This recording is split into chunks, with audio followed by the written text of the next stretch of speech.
bringing us out tonight, and you all for the love that you've shown us here.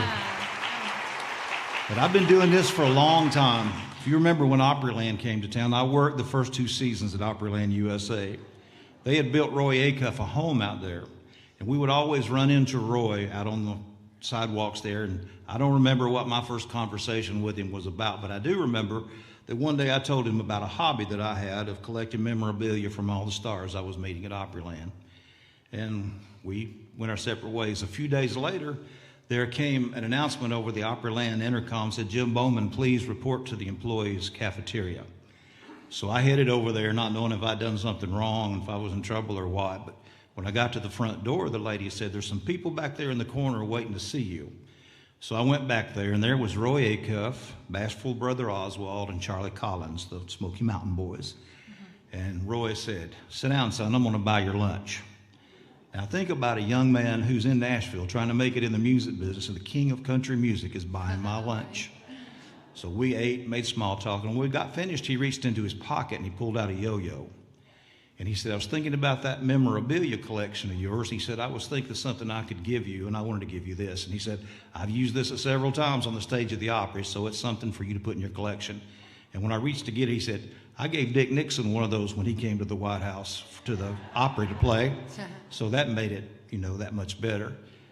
But I told Roy, I said, if I ever get the opportunity to play the Opry, I promise you I'll spin this yo-yo.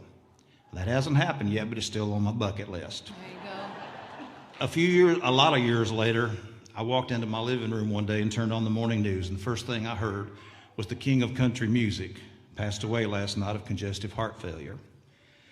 And what songwriters do when they feel the kind of pain that you feel at a time like that, they write songs. I reached and got my guitar, and just like that yo-yo, if I ever get a chance to play the Grand Ole Opry, I promise you this is the song I'll play.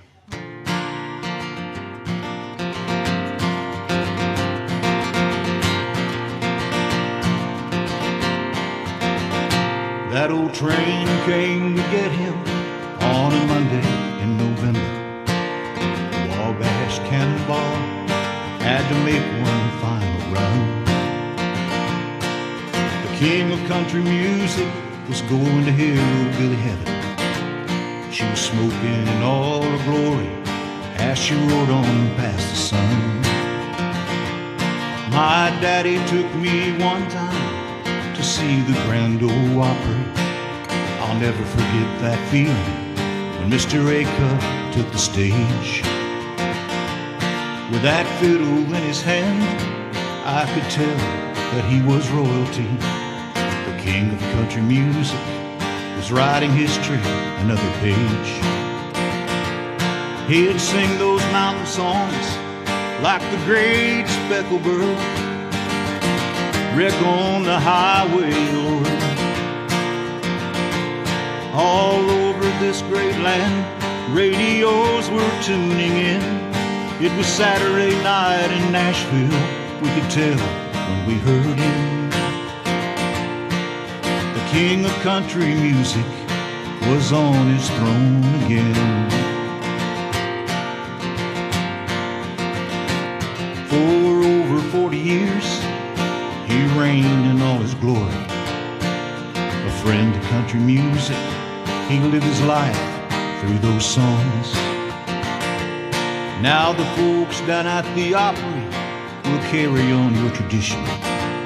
Mr. Acuff, we're gonna miss you, but your music will live on. Sometimes at night, I close my eyes, I can hear that announcer say, "This is heaven's Grand Ole Opry, Mr. Acuff's about to play." With the angels in the background, Hank and Lefty sing along. It's a king's command performance, country music at God's throne.